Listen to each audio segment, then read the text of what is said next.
The air above the timberline did not move like wind. It moved like water, heavy and cold, pressing against the lungs with a weight that made a man conscious of every breath he took. Up here, where the San Juan Mountains scraped against the belly of the sky, the world was stripped of comfort. The trees were not majestic sentinels, but gnarled, desperate things, their roots clutching at gray rock like arthritic fingers holding onto a ledge. Above them lay the scree slopes, vast aprons of shattered stone that chattered underfoot, threatening to slide a traveler down 1,000 feet into the dark pine valleys below. It was a landscape that tolerated life but never welcomed it. The nights were so cold that the stars looked like shards of broken glass, sharp enough to cut the eye that lingered on them too long. Elias Thorne stood on the porch of the cabin he had built with his own hands, watching the sun bleed out over the western peaks. He was a man of 40 years, though the deep lines bracketing his mouth and the gray threading his dark beard suggested a soul much older. He stood still, terrifyingly still. It was a stillness he had learned in the sprawling, muddy fields of Virginia and later perfected in the high deserts of the territories. It was the stillness of a predator waiting for movement, or perhaps the stillness of a man terrified that if he moved, he might shatter. He held a mug of coffee that had gone cold in his hand. He was counting, in, 2, 3, 4, hold, 2, 3, 4, out, 2, 3, 4. It was a habit from the war, a way to slow the heart before the trigger break. Now, 15 years after the surrender at Appomattox, he used it to keep the silence from drowning him. Elias was a former marksman for the Union, a man who had possessed a terrifying gift for gauging windage, bullet drop, and the erratic movements of living men. After the war, unable to stomach the crowded, victorious cities of the North, he had drifted west, serving as a scout for the Army until he realized that the uniform had changed but the orders remained the same. Kill who we tell you to kill, and do not ask why. So he had bought the mountain. It had been a messy, desperate business. He had sunk his entire life savings, scout pay, poker winnings, and the blood money of his pension into a patch of earth that no sane man wanted. It involved a derelict mining claim purchased from a prospector who had coughed his lungs out in a Denver flophouse, combined with a government land filing that relied on a surveyor's error from 10 years prior. The deeds were stamped and signed, locked away in a tin box under his floorboards. On paper, he owned the high meadow, the stream that cut through the granite, and the shadowed peaks looming above. To the people of Argent Creek, the mining town festering in the valley floor 3,000 feet below, he owned nothing. To them, land belonged to the man with the strength to hold it or the heritage to claim it. Elias Thorne was a stranger, a Yankee ghost who had bought the sky. He turned and went inside. The cabin was tight and small, built of lodgepole pine chinked with mud and moss. It smelled of wood smoke, cured tobacco, and solitude. He lit the kerosene lamp, the yellow light pushing back the shadows that always seemed to gather in the corners. His routine was his religion. Survival required it. If he stopped moving, the memories would catch up. He checked the stove, adding a split log of seasoned aspen. He checked the water bucket. He checked the door bar, dropping the heavy oak plank into its iron brackets. He sat at the rough-hewn table and began to clean his rifle. It was a Sharps, a heavy, single-shot buffalo gun that could drop a man at a mile if the shooter knew the wind. Elias knew the wind. He disassembled the breech block with blind familiarity, wiping down the metal with an oily rag. He did not like the gun. He respected it, the way one respects a rattlesnake or a storm. But he did not love it. It was a tool that had defined his worth to other men for 2 decades. "Good shot, Thorne," the officers would say, clapping him on the shoulder while looking at the distant gray smudge of a Confederate officer falling from his saddle. They never saw the face of the man falling. Through his scope, Elias always saw the face. He reassembled the rifle and set it on the rack. He ate a dinner of boiled potatoes and salt pork, eating mechanically, tasting nothing. The silence of the mountain was heavy tonight. Usually, it was a comfort, a blanket that muffled the screaming noise of the past. But tonight, it felt thin, restless. Elias blew out the lamp and lay in the dark, eyes open. He counted breaths until the rhythm pulled him down into a sleep that was black and dreamless. Argent Creek was not a town built on hope. It was built on greed and mud. The main street was a trench of slurry that froze hard in the morning and turned to soup by noon. False front buildings lined the rutted thoroughfare, their paint peeling before it even dried. Housing saloons, a general mercantile, and an assay office that smelled of chemicals and desperation. The town existed for the silver mine that chewed into the valley walls, a gaping maw owned by Leland Halloway. Halloway owned the mine. He owned the bank that lent money to the miners, and, effectively, he owned the law. The sheriff, a thick-necked man named Vance, walked a line as crooked as the creek itself, keeping just enough order to ensure the silver kept moving, but never enough to threaten Halloway's profits. Rumors about the man on the mountain had started the week Elias filed his claim. "He is a killer," a miner whispered over a glass of rot-gut whiskey at the Bucket of Blood saloon. "Look at his eyes, flat as a reptile. That is a man who has killed more than his share." "He is hiding something up there," another muttered, wiping coal dust from his forehead. "No man buys a peak where the snow stays until July unless there's gold he does not want to share." "I heard he was a deserter," a third man lied, eager to feel important. "Ran from the cavalry after butchering a village. That is why he lives where the law cannot climb." The stories grew with every telling, in the minds of the townspeople. Elias was not a solitary man seeking peace. He was a dragon guarding a horde, a warlock, a fugitive. He was the other, the vessel into which they poured their frustrations and their greed. If the mine laid off men, it was because the best silver was up on Thorn's Mountain. If a child fell ill, it was the bad air blowing down from his peak. Elias knew the whispers. He felt them when he rode into town, heavy stares prickling the back of his neck. The first time they crossed his line, it was subtle. It was 3 weeks after the first heavy snow. Elias was patrolling the perimeter of the lower meadow. A bowl of yellow grass he had fenced with cedar posts and 3 strands of barbed wire to keep his 2 pack mules and single milk cow from wandering off a cliff. He stopped at the southern corner, where the game trail rose up from the valley. The wire was cut. It had not snapped from the cold. The ends were bright and sheared clean by cutters. Elias knelt in the snow. He touched the severed wire. He looked at the ground. Boot tracks. 2 men. They had come up the trail, cut the fence, walked 10 yards in, and then turned back. But they had left something. 20 feet inside the fence line, a mule deer doe lay dead in the snow. She had been shot through the gut, a sloppy, cruel shot. But they had not taken the meat. They had not taken the hide. They had butchered the hindquarters, hacking the meat into useless, muddy strips, and left the rest to rot. It was not hunting. It was waste. It was a message. We can come here. We can take what is yours. We can kill what we want. Elias stood up. The air felt suddenly thinner. A cold heat bloomed in his chest, an old, familiar sensation that he had spent years trying to drown. It was the feeling of the hunt. He did not shout. He did not fire his rifle into the air. He walked back to the cabin, retrieved a coil of wire and his tools, and repaired the fence. He worked methodically, twisting the steel barbs tight, his hands bare and immune to the cold. He dragged the carcass deep into the timber for the wolves, burying the blood with fresh snow. He fixed the boundary. But as he looked down the slope toward the smoke of Argent Creek, he knew the fence was no longer just a fence. It was a trigger.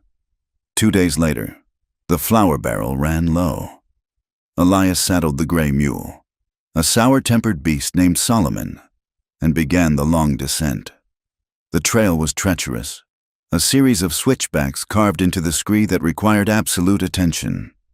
As he descended, the air grew thicker, richer, filled with the smells of wet earth and coal smoke. The silence of the peaks faded, replaced by the distant clang of the stamp mill and the barking of dogs. He rode into Argent Creek at noon. The town was busy. Wagons churned the mud, and the boardwalks were crowded with men in canvas coats. Conversation died as Elias rode past. Silence rippled down the street like a wave. Men stopped mid-sentence, turning to watch the mountain man, the Yankee hermit. Elias kept his eyes forward. He tied Solomon to the rail outside Miller's mercantile and stepped inside. The store was warm, smelling of coffee beans and dry goods.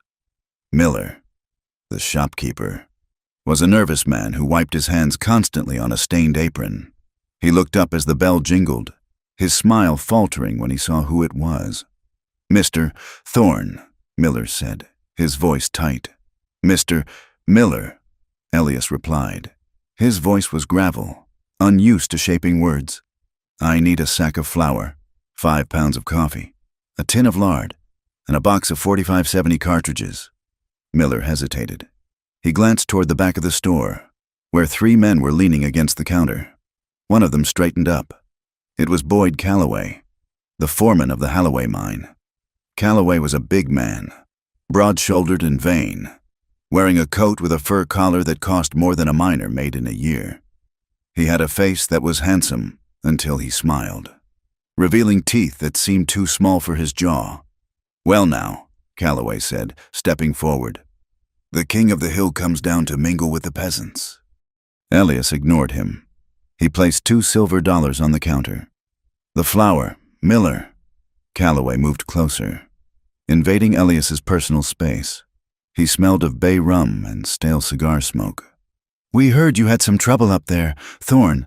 Found a cut fence, did you?" Elias turned his head slowly. He looked at Calloway. He did not glare. He simply looked, observing the man the way he would observe a shifting wind or a loose rock. He noted the pistol on Calloway's hip, the way the man's weight was shifted to his left foot, the arrogance in his eyes. "I fixed it," Elias said softly. Calloway laughed.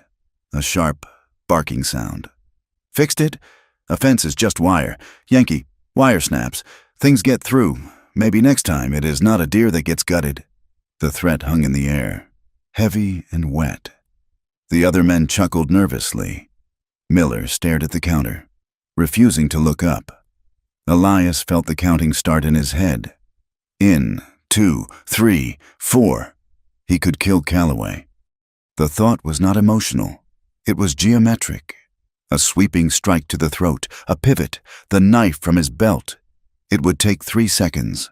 The shame of the thought followed instantly, hot and bitter.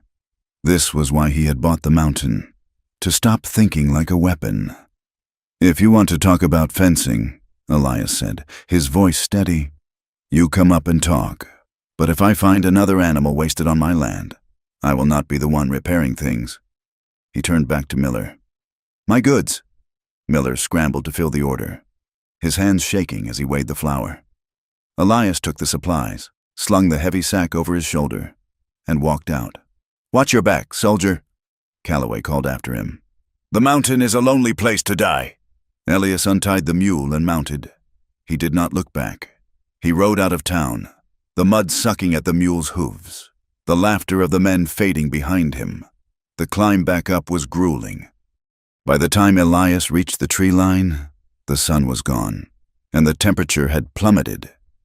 He unloaded the mule and stabled the animals, his hands moving through the familiar chores. He chopped wood until his shoulders burned, the axe biting deep into the pine. He stood on the porch, looking down at the lights of Argent Creek. They flickered like distant embers in a fire pit. He was safe here. The elevation was a fortress. The cold was a moat. But standing there, listening to the wind hiss through the needles of the stunted spruce, Elias felt the crushing weight of the truth. He was safe, and he was entirely, devastatingly alone. He had bought the silence to escape the noise of humanity, but he was realizing that silence had a voice of its own. It whispered that he was broken. It whispered that he did not deserve to be around people, that his touch was cursed, that his only talent was ending things. He went inside and barred the door. 3 days later, the weather turned. It began in the morning as a bruised purple bruise on the northern horizon. By noon, the sky was a sheet of iron. By 2 o'clock, the mountain was gone. The storm hit with the violence of a hammer. It was a whiteout, a blizzard of such intensity that it erased the world. The wind screamed like a living thing, tearing at the shingles of the cabin, searching for a crack to let the cold in. Elias sat by the stove, feeding it wood. The temperature inside the cabin dropped. Frost began to form on the inside of the nail heads in the walls. He drank coffee and read a tattered copy of a geological survey, trying to ignore the howling outside. In, 2, 3, 4. The wind gusted, shaking the heavy timbers of the roof. Elias looked up. He thought he heard something, a sound that was not wind, a thump. He waited. Another thump. Softer this time, like a sack of grain dropped against the logs. He stood up, putting his hand on the Navy revolver tucked into his belt. Bears were sleeping this time of year, but desperation woke beasts up. Or perhaps it was Calloway's men, foolish enough to try and burn him out in a storm. He moved to the door. He listened. A scratch. A low, whimpering sound. It was not a bear. It was not a man trying to break in. It was the sound of something dying. Elias lifted the heavy bar. The wind pressed against the door, trying to hold it shut, then trying to rip it from his grasp. He shoved it open. The world was a swirling vortex of white. The snow was flying horizontal, stinging his face like birdshot. He squinted, shielding his eyes with his arm. "Hello?" he shouted. His voice snatched away instantly. He looked down. There, crumpled at the edge of the porch, half buried in a drift that was accumulating by the second, was a shape. It was wrapped in layers of frozen, stiff fabric. Elias dropped to his knees. He grabbed the bundle. It was heavy, dead weight. He felt a shoulder, an arm. He pulled. The figure slid across the rough planks. He dragged the shape over the threshold and kicked the door shut, throwing his weight against it to latch it against the gale. The silence of the room rushed back in, broken only by the roar of the fire and the whistle of the wind in the chimney. Elias knelt beside the figure. The clothes were dark wool, soaked through and frozen stiff. A coat that was too big, a scarf wrapped tight around the head. He pulled the scarf away. It was a woman. Her face was pale as the snow outside, her lips blue, her eyelashes frosted with ice. She had dark hair, plastered to her skull. There was a bruise on her cheekbone, dark and ugly, blooming like spilled ink. She was not moving. She was barely breathing. Elias stared at her. He had expected poachers. He had expected a wolf. He had not expected this. He reached out, his hand hovering over her face. He was afraid to touch her. He was afraid that the warmth of his hand might be a shock that killed her, or that she was already gone and he would be touching only a shell. But then she gasped, a ragged, shallow sound that rattled in her chest. Elias Thorne, the man who had bought a mountain to get away from the world, looked at the woman bleeding onto his floor. The storm howled outside, finishing what the people below had started. But here, in the circle of lamplight, the war had just changed. He moved his hand and touched her neck, searching for a pulse. It was there, faint, fluttering, a bird trapped in a cage. "You are a fool," he whispered to her, or perhaps to himself. He began to unbutton her frozen coat. The isolation was over. The siege had begun. The layers of wool and cotton were stiff with ice, molding to her body like a second, freezing skin. Elias Thorne worked by the light of the kerosene lamp, his breath pluming in the cold air of the cabin before the stove could fully beat back the chill. He had dragged her to the hearth, laying her on the braided rug, and now he stood over her, a knife in his hand. He hesitated. The blade was sharp, familiar, a tool he had used to dress game and whittle triggers, but holding it this close to a human throat made his pulse hammer in his ears. In, 2, 3, 4. He knelt. He had to get the wet clothes off her, or the hypothermia would kill her before the fire ever warmed her blood. It was a medical necessity. That was what he told himself. But as he sliced through the heavy sodden laces of her boots and peeled away the frozen canvas coat, his hands shook, not from cold, but from a terrifying intimacy he had not known in 20 years. He was a man who had spent 2 decades making sure no one touched him, and that he touched no one. Contact meant conflict. Contact meant a knife in the ribs or a hand on a wound. Now, he was forced to navigate the geography of a stranger's body. He cut away the coat. Beneath it was a men's flannel shirt, oversized and saturated. He unbuttoned it with clumsy, numb fingers. His eyes fixed resolutely on the fabric, refusing to look at the skin beneath until he had to. When he peeled the shirt away, the bruising stopped him. Her ribs were a map of violence. Dark purple and sickly yellow splotches bloomed across her side. The distinct mark of a boot toe, the grazing impact of a fall, or perhaps a fist. She had not just been running from the storm. She had been running from a beating. Elias felt a surge of nausea. He swallowed it down. He worked quickly now, stripping the last of the wet garments away with a grim, clinical efficiency. He did not let himself look at the curve of her hip or the swell of her breast. He looked at the blue tint of her lips and the gray pallor of her skin. He grabbed the heavy quilt from his bunk, a patchwork thing of wool and batting, and wrapped her in it, tucking the edges tight until she was nothing but a cocoon of dry warmth. He lifted her. She was frighteningly light, bird-boned and hollowed out by hunger, and placed her in his bed. He sat in the rocking chair by the stove, the knife still in his hand, and watched her chest rise and fall. The storm outside battered the walls, 1,000 weeping ghosts trying to get in, but the silence inside was louder. It was the silence of a man who had let the world back in, and was waiting for the punishment to follow. She woke 14 hours later. Elias was outside, chopping wood. The rhythm of the axe was his clock. Swing, crack, breath. Swing, crack, breath. When he came inside, shaking the snow from his shoulders, he saw her sitting up in the bunk. She had found his Navy revolver. She held it with both hands, the heavy barrel wavering slightly, but pointed directly at his chest. Her eyes were dark, almost black, wide with the feral panic of a cornered animal. She looked to be in her mid-20s, though the terror in her face made her look younger, and the exhaustion made her look ancient. "Put it down," Elias said. His voice was rust. He had not used it in 3 days. "Stay back," she croaked. Her voice was cracked, dry as old parchment. "I will shoot." Elias did not move. He stood by the door, the cold draft swirling around his boots. "That is a single action, ma'am. You have to cock the hammer first." She looked down at the gun, realized he was right, and her thumb fumbled for the hammer. Her hands were shaking too badly. The heavy spring defeated her weak grip. She let out a frustrated, sob-like sound, but did not lower the weapon. "You were freezing," Elias said, keeping his hands open and visible. "You fell on my porch. I brought you inside. I did not hurt you." "You undressed me?" It was an accusation, sharp and humiliated. "Wet clothes kill you in this weather. I wrapped you up. I sat in that chair all night." He gestured to the rocker.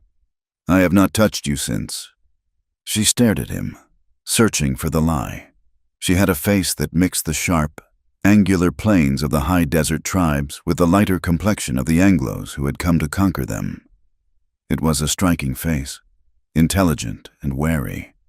She looked at the stove, the boiling coffee pot, the neat stack of firewood. Then she looked back at him, at his graying beard and the scar that ran through his left eyebrow. Slowly, the barrel of the gun lowered. She did not let go of it, but she let it rest on the quilt. "Where am I?" she asked. "High country, above Argent Creek." "The mine town." She shivered, and it wasn't from the cold. "How far?" 3,000 feet up, 5 miles of bad trail." "They will not come up here," she whispered, more to herself than him. "Who?" She clamped her mouth shut. The trust was gone as quickly as it had appeared. "No one. I got lost." "You got lost with broken ribs and a bruised face." Elias walked to the stove and poured a tin cup of coffee. He set it on the table, well out of her reach, forcing her to choose whether to stay in the bed or move. "I do not care who you are running from, but do not lie to me. The snow is 6 feet deep outside. You are stuck here until it clears. Lies take up too much room in a cabin this small." She watched him. He saw her calculating the distance, the risk. Finally. She swung her legs out of the bunk. She was wearing one of his spare wool shirts, which hung on her like a master's robe. She wrapped the quilt around her shoulders and moved to the table. She drank the coffee black, holding the cup with both hands. closing her eyes as the heat hit her stomach. "Clara," she said after a long silence. "My name is Clara." "Elias." "Thank you, Elias." "Drink your coffee," he said, turning his back to her to attend to the fire. "We have a long winter." The days that followed were a study in uneasy coexistence. The cabin was a small vessel on a vast, frozen ocean, and they were two castaways circling each other. Elias set the boundaries early. "You sleep in the bunk. I sleep on the floor by the hearth. You do not touch the rifles. You do not go outside the fence line until you can walk a mile without wheezing. You do not ask me about the war." "And what are your rules for yourself?" Clara asked one evening, watching him oil his boots. "I keep you alive," Elias said without looking up. "That is the only rule that matters." Clara was a puzzle to him. She was clearly educated. On the third day, he found her reading the copy of Paradise Lost he kept on the shelf, her lips moving silently as she parsed the dense verse. She knew how to mend clothing with a skill that shamed his own clumsy stitching. She knew which herbs in his pantry would help a fever and which were for meat. Her heritage was written in her features and her accent, a blending of worlds. She told him, in fragments, of a father who was a surveyor from Ohio and a mother from a family in Santa Fe with roots that went back to the Spanish grants. She spoke of being too brown for the white schools and too white for the laborers. She had been a governess, a seamstress, a clerk. She was trouble. That was the word she used. "It does not matter what I do," she told him one night, the wind rattling the door. "If I walk with my head down, I am plotting. If I walk with my head up, I am proud. If I refuse a man, I am haughty. If I smile, I am a whore." She did not tell him exactly who she had run from, but the bruises told the story. A powerful man. A man who did not like to be refused. A man who thought he owned things, land, silver, women. Elias thought of the mine owner, Halloway, and the foreman, Calloway, but he did not press. What confused Clara was Elias's gentleness. She watched him constantly, waiting for the violence she knew men were capable of. She watched his large, scarred hands as he handled the cast-iron skillets or checked the hooves of the mules. He moved with a terrifying economy of motion, never wasting energy, never stumbling. He was a weapon in a dormant state, but when he changed the dressing on her ribs, his touch was lighter than a breath. When he spoke to her, his voice was low and devoid of command. He made her soup from dried venison and potatoes, skimming the fat so it wouldn't settle hard on her stomach. "You are not what they say in town," she said one morning while he was shaving. Elias paused, the razor hovering at his throat. "What do they say?" "That you are a monster. That you eat raw meat and shoot men for sport." Elias scraped the razor down his jaw. "They are half right." The intimacy of the cabin was suffocating and sweet. There was no privacy. He heard her breathe in her sleep. She heard him grind his teeth when the nightmares came. They learned the rhythm of each other's bodies, how she favored her left side, how he stiffened when the wind howled too loudly like a screaming shell. One afternoon, the sun broke through, turning the world into a blinding expanse of diamond dust. Clara was sitting by the window, mending a tear in his coat. Elias was cleaning his Sharps rifle. He looked up and caught her watching him. The sun caught the dust motes dancing between them. For a moment, the survival tasks faded. He saw the curve of her neck, the darkness of her eyes, the strength in her hands. He felt a pull, magnetic and terrifying, a desire to cross the room and bury his face in the hollow of her shoulder, to feel warmth that wasn't from a fire. She saw it too. Her breath hitched. The needle stopped moving. Elias looked down at the rifle. He snapped the breech block shut with a loud clack. "Water is low," he said roughly. "I need to melt more snow." He went outside without a coat, letting the biting wind freeze the heat out of his blood. The peace broke 10 days later. The snow had packed down, forming a hard crust that could support a man's weight. Elias was in the barn, milking the cow, when he heard the shout. "Hey, anyone home in the eagle's nest?" Elias dropped the bucket. He moved to the door, peering through the crack. 2 men were standing at the lower edge of the meadow. They were not locals. They wore heavy buffalo coats and carried new Winchester repeating rifles slung casually over their shoulders. They were young, laughing, their faces flushed with exertion and arrogance. They had cut the wire. Again. This time, they had not just cut it, they had tied a piece of red flannel to the post, a mockery of a flag. Elias moved. He did not run. He walked to the cabin. Clara was standing by the window, her face pale. "Stay inside," Elias said. "They have guns," she whispered. "So do I." He did not take the sharps. He took the double-barreled shotgun from behind the door. At close range, it was a deterrent that required no translation. He walked out onto the porch and down the path. The snow crunched under his boots. The air was thin and crisp, carrying sound for miles. The two men watched him come. They did not look afraid. They looked like men who had never been told no in a language they understood. "You are trespassing," Elias said when he was 20 yards away. His voice was not loud. It was flat, drained of all inflection. It was the voice of a man reading a supply list. The taller of the two, a man with a thin mustache and eyes that were too close together, grinned. "Trespassing? On a mountain? God made the mountain.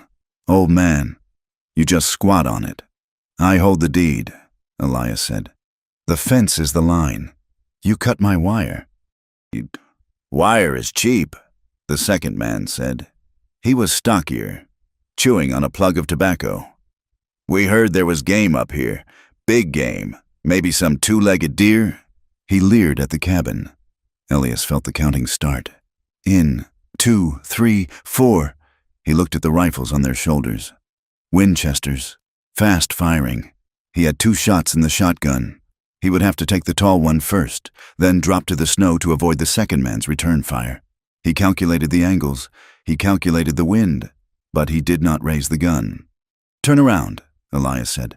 "Fix the wire on your way out.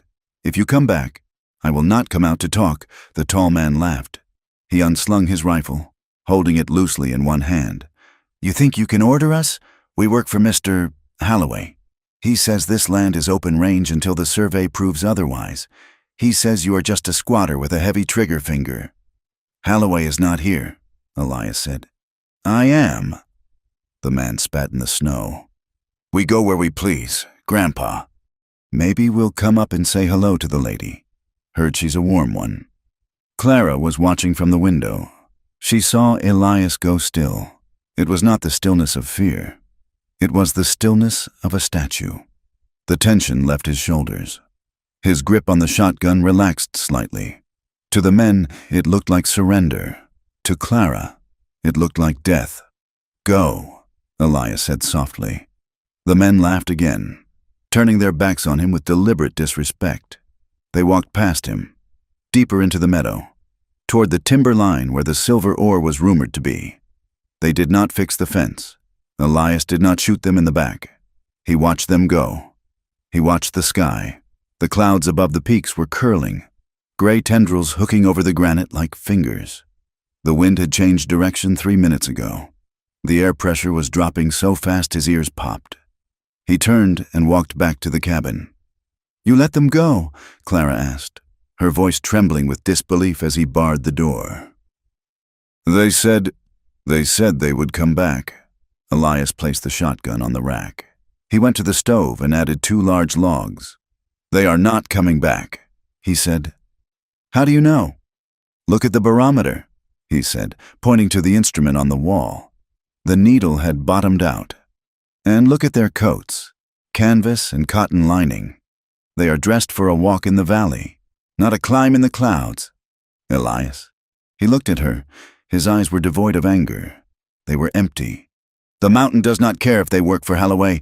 The mountain only cares that they are stupid." The squall hit 20 minutes later. It was not a storm. It was an execution. The temperature dropped 40 degrees in an hour.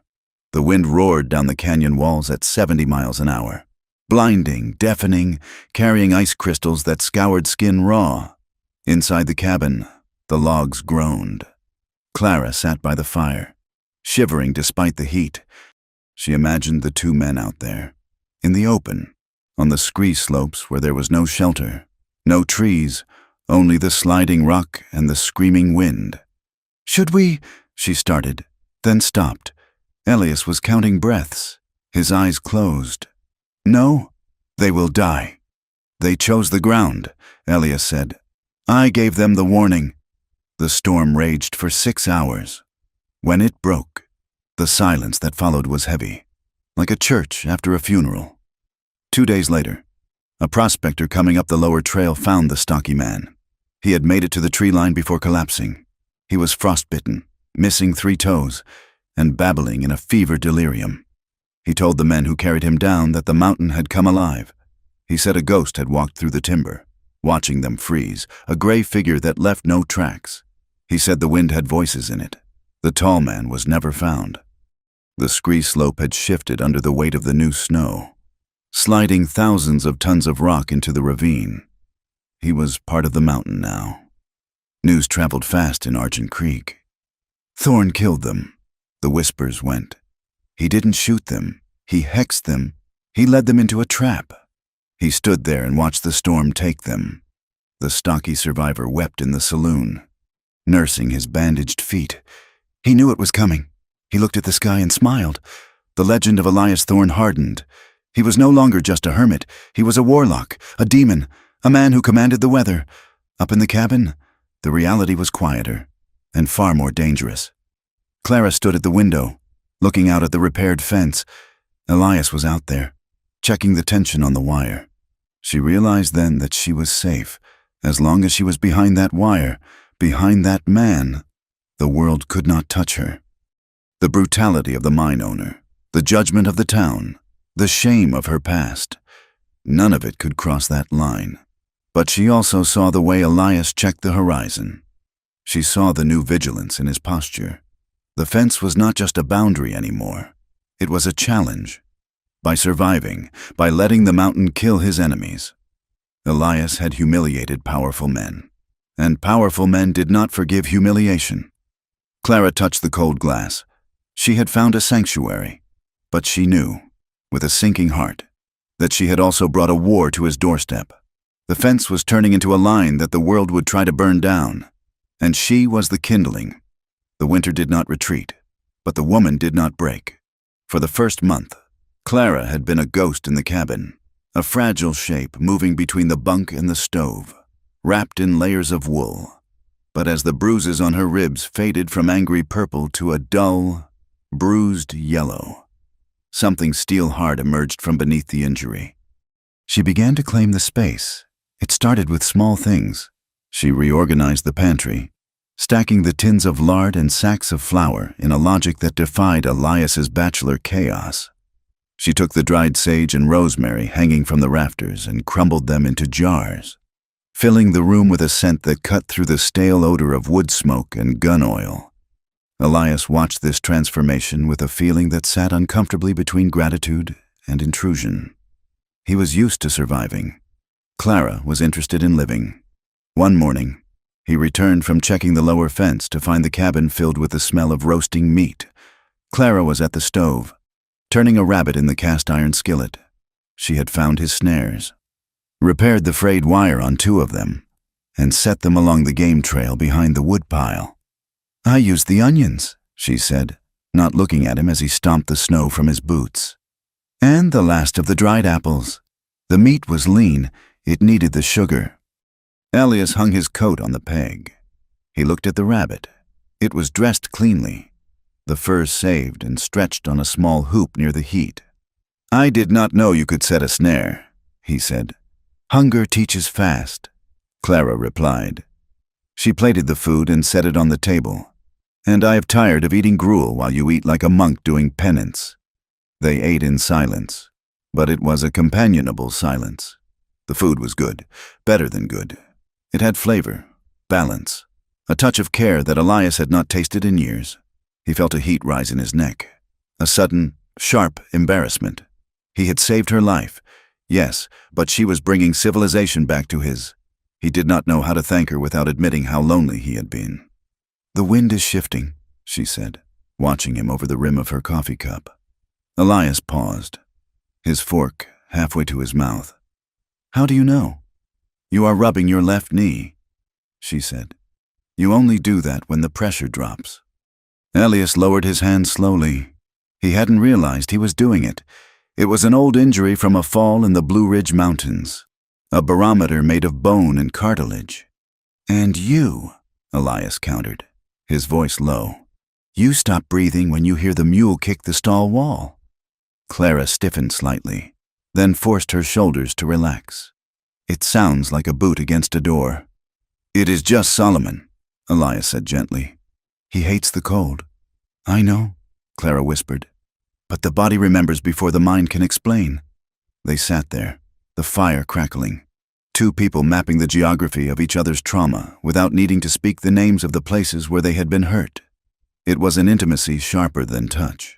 The mountain required education, and Elias became a reluctant teacher. He did not lecture, he simply moved and expected her to follow. But when she stumbled, he did not mock her. He stopped. They stood on the edge of the scree slope, the vast apron of a shattered granite that slid away into the timberline below. The air was thin, biting at the lungs. "Watch the snow," Elias said, pointing to a patch that looked smooth and inviting white. "See the blue tint in the shadow?" Clara squinted against the glare. "Yes. Ice crust over hollow drift. You step there, you go through to your hip, you break a leg, you freeze before I can dig you out." He pointed to a rougher, dirtier patch of snow near a protruding rock. "Walk there. Wind-packed. It holds." Clara nodded, tucking the information away. She was a quick study. She learned to read the clouds that hooked over the peaks, signaling a squall. She learned that the sound of a cracking branch meant an animal, but the sound of rolling stone meant a man. Because animals knew where to put their feet, she followed him along the ridge, her breath pluming in the air. She wore his spare coat, belted tight, and a hat pulled low.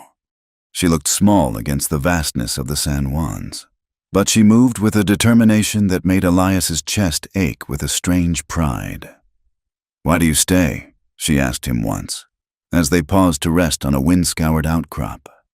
"You have money. You have skills. You could live in a city where the water comes from a pipe." Elias looked out over the valley, at the smoke of Argent Creek staining the pristine air below. "In the city," he said, "the noise never stops, and the people, they smile while they hold the knife." He looked at her. "Here, the wind screams, but it does not lie to you. If the mountain kills you, it is not because it hates you. It is just because you were careless." "Indifference," Clara said.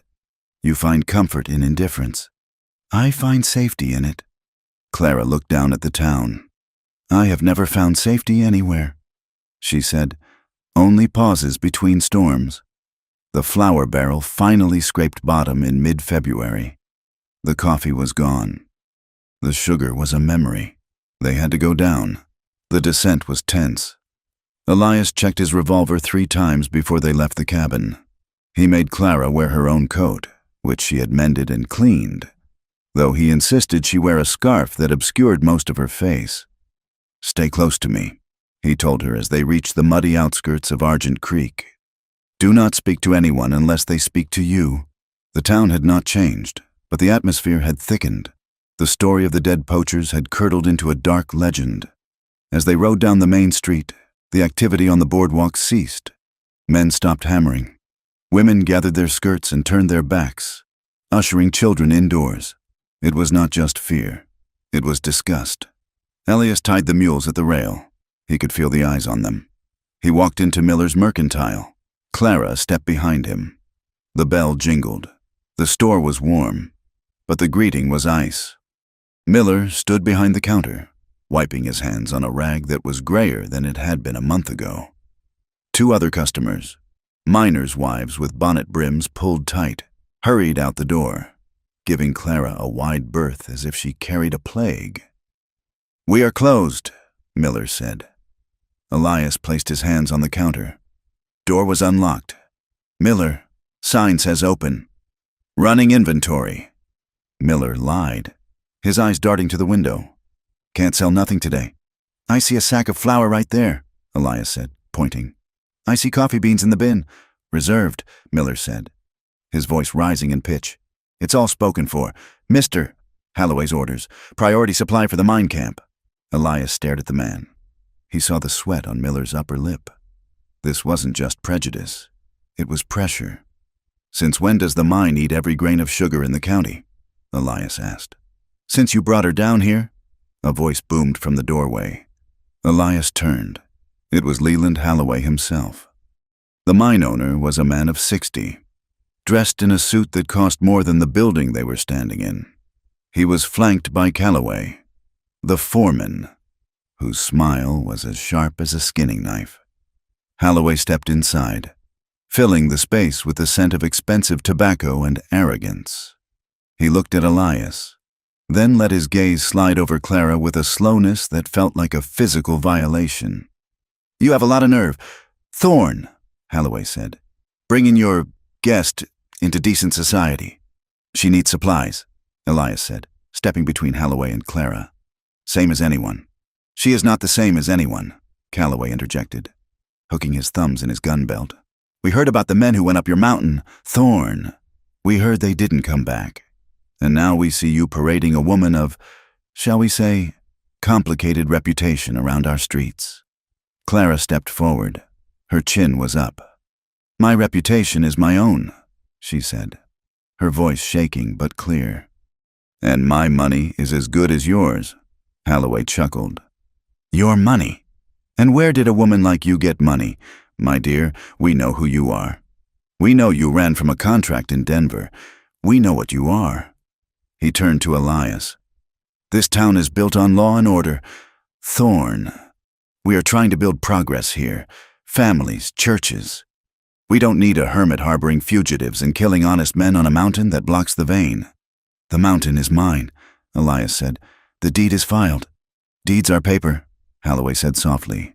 Progress is iron, and iron crushes paper. You are sitting on land that could feed this whole town, and you use it to hide a whore. The word hung in the air. Elias moved. It was a subtle shift, a drop of the shoulder, his hand hovering near his waist. Calloway tensed, his hand dropping to his Colt. Gentlemen! The shout came from the street. Sheriff Vance pushed through the door, breathless and looking unhappy. He was a man who wanted a quiet life and had found himself in a town that refused to give it to him. No guns, Vance said, looking between Elias and Calloway. Not in the store. Tell him to sell us the goods. Sheriff, Elias said, and we will leave. Vance looked at Holloway. The mine owner gave a barely perceptible nod. A king granting a temporary reprieve to a peasant. Sell him the flour, Miller, Vance muttered. Get him out of here. Miller scrambled to fill the order, throwing the items into a sack with trembling hands. Elias threw coins on the counter, more than the price. A gesture of contempt, and grabbed the sack. He took Clara's arm. Let's go. As they walked out, they passed the Reverend, a tall, gaunt man in black standing on the boardwalk. He did not look at Elias.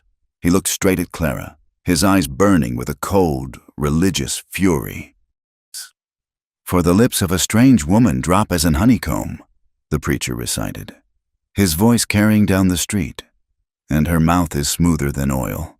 But her end is bitter as wormwood, sharp as a two-edged sword. Clara flinched as if she had been struck. She kept walking, her head high, but Elias felt the tremor running through her arm. The ride back up the mountain was silent. The air grew colder, but the heat of the encounter did not dissipate. It sat between them, heavy and toxic. When they finally reached the cabin, Elias began to unload the mules.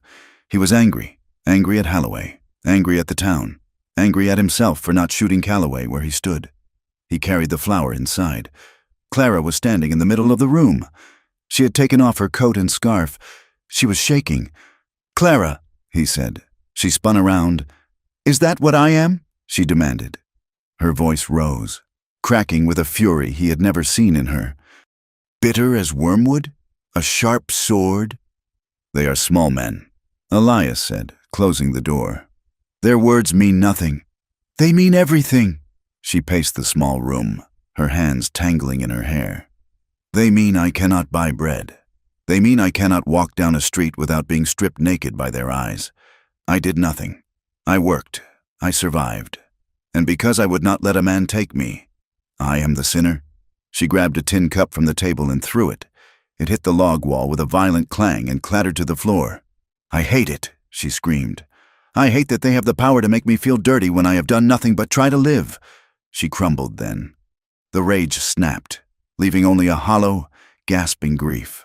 She sank to her knees, burying her face in her hands, sobbing with the deep, ugly sounds of a soul that has carried too much weight for too long.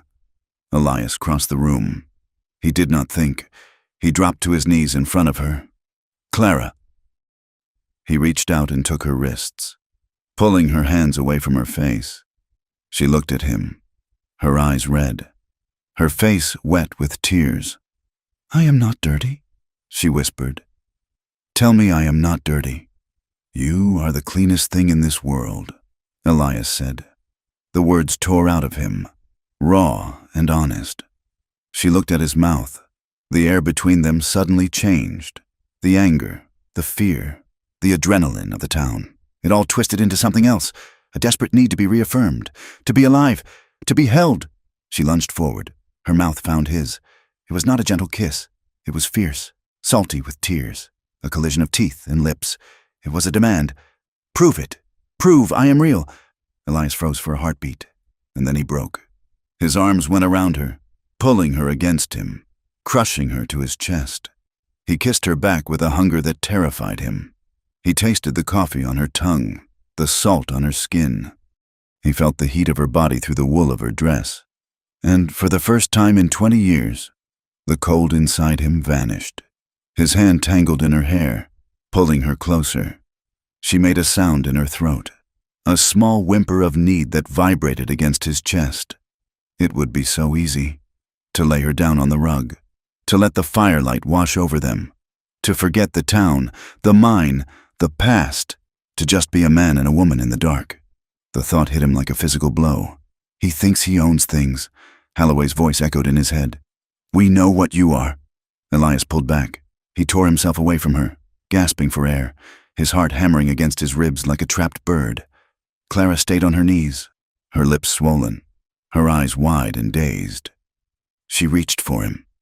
"Elias?" He scrambled backward, standing up, putting the width of the table between them. His hands were shaking. He gripped the back of the chair until his knuckles turned white. "I can't," he rasped. "Why?" Her voice was a wound. "Do you think I am?" "No!" Elias shouted. The word rang in the cabin. "No! God, no!" He looked at her, seeing the vulnerability he had just exposed. "I killed men, Clara. I killed them because I was told to. And then because I was good at it. I am a tool that breaks things." He looked at his hands. "You have had everything taken from you, your name, your safety, your choice. If I touch you now, if I take this from you because we are scared and angry," he shook his head, "I will be just like them. I will be taking the only thing you have left." Clara stared at him. The silence stretched, humming with the energy of what had almost happened. Slowly, the hurt in her eyes faded, replaced by a dawning realization of what he was actually saying. He wasn't rejecting her. He was protecting her from himself. She stood up slowly. She wiped her mouth with the back of her hand. "You are not like them, Elias," she said softly. "They take because they think they are owed. You stopped because you think you are unworthy." Elias turned away, staring into the fire. "Go to bed, Clara, please." She hesitated, then turned and climbed into the bunk. She pulled the quilt up, but she did not sleep for a long time. Neither did he. The thaw began a week later, but it brought no relief. The snow melted back from the lower slopes, revealing the brown, wet earth. And with the mud came the tracks. Elias found them near the creek, half a mile inside his fence line. These were not the clumsy, wandering tracks of the thrill-seekers from before. These were precise, boots with hobnails for grip, men who moved in a grid pattern. He followed the line. At the edge of a granite outcrop, he found it, a wooden stake. driven deep into the soil. It was fresh pine, squared off at the top. Scribbled on the side in grease pencil were numbers. Survey coordinates. Elias stared at it. This was not poaching. This was war. He pulled the stake out of the ground and marched back to the cabin. He threw it on the table in front of Clara. "Surveyors," he said. "Holloway is mapping the land." Clara picked up the stake. "He is preparing to jump the claim. He will argue your deed is invalid because of the old survey error." "I will stop them," Elias said. He walked to the gun rack and took down the sharps. "I will put a bullet in the dirt at their feet. If they don't move, I will put the next one through a leg." "No," Clara said. Elias turned. "They are stealing my land. Clara, my land. If you shoot a surveyor, you give Holloway exactly what he wants," Clara said, standing up. "He wants you to be the madman, the killer. If you shoot a man working a transit, the sheriff will have no choice. They will come up here with a posse and hang you. So I let them take it. No, we fight them, but not with bullets. Not yet." She tapped the stake. "Secrecy is what predators rely on. They think you are an ignorant hermit who will react with violence. We need to document this. We need proof they are trespassing on titled land. We need to force Vance to do his job." "Vance is scared," Clara corrected. "But he is still an officer of the court. If we give him evidence that cannot be ignored, dates, times, names, markers, he has to act, or he risks a federal inquiry. Holloway is powerful, but he is not the governor." Elias looked at the rifle, then at Clara. She was right. He knew she was right. But every instinct in his blood screamed to fight the way he knew how. "It is a trap," he said. "The law is a trap for men like me. And isolation is a trap for women like me," she countered. "We have to try. Elias, we have to be smarter than them." They argued for an hour. But in the end, Elias relented. They would watch. They would log every incursion. They would build a case. The next morning, the decision felt hollow. Elias went out to the woodpile to get kindling. The sun was just cresting the peaks, casting long, blue shadows across the snow-dappled meadow. He stopped at the edge of the path. Something was lying on the flat rock where he usually set his water bucket. It was a red fox. It was dead, but there was no blood, no bullet hole. Its neck had been snapped. It was laid out carefully, its tail curled around its body, its head pointing directly at the cabin door, and in its mouth, someone had stuffed a piece of paper. Elias walked over. He did not touch the animal. He pulled the paper free. It was a page torn from a Bible. He looked down at the snow. There were no tracks. The thaw had frozen over firmly in the night, leaving the ground like iron. Whoever had done this knew how to walk without leaving a sign. They had been 10 feet from the door while he and Clara slept. Clara opened the door, a shawl wrapped around her shoulders. "Elias, what is it?" He crushed the paper in his fist. It was the verse the preacher had quoted, "But her end is bitter as wormwood." "Get inside," Elias said, his voice cold and deadly. "Bar the door." "What is it?" "A message," Elias said, looking at the dark tree line where the shadows seemed to be watching. "They are not just surveying anymore. They are hunting." He looked at the dead fox, then at the cabin. The legal battle might be the way to win the war, but he knew with a sniper's certainty that the battle for their lives would happen long before a judge ever saw a piece of paper. Someone knew exactly where they slept, and they were done knocking. The descent into Argent Creek had become a gauntlet. The silence that greeted them was no longer the silence of curiosity. It was the silence of a held breath before a scream. March had turned the mud streets into a sucking quagmire, but the chill in the air had nothing to do with the melting snow. As Elias and Clara rode past the livery, the blacksmith stopped his hammer mid-strike, turning his back deliberately. Women sweeping their boardwalks gathered their skirts and retreated inside, slamming doors with a sharpness that echoed like gunshots. Elias kept his eyes forward, his hand resting near his hip. But Clara felt the weight of the town's judgment like physical blows. It was not just the men now. A woman Clara had once exchanged a shy smile with, a baker's wife named Sarah, crossed the street solely to avoid passing them, dragging her child by the arm as if Clara's shadow might carry a contagion. "Tie the mules," Elias said quietly as they reached the post office. "I will be 2 minutes. Do not wander." "I am not a child." "Elias," Clara said, though her voice was tight. "I know, but the wolves are bold today." Elias went inside to check for the seed catalog he had ordered. Clara stood by the hitching rail, stroking the velvet nose of the mule, trying to make herself small. "You are looking well for a woman living in a cave." The voice was smooth, smelling of bay rum and confidence. Clara stiffened. She turned to find Boyd Calloway standing 3 feet away. The foreman was leaning against a support post, cleaning his fingernails with a small penknife. "Mr. Calloway," Clara said, keeping the mule between them. "It must be hard," Calloway said, stepping around the animal. "Up there in the wind.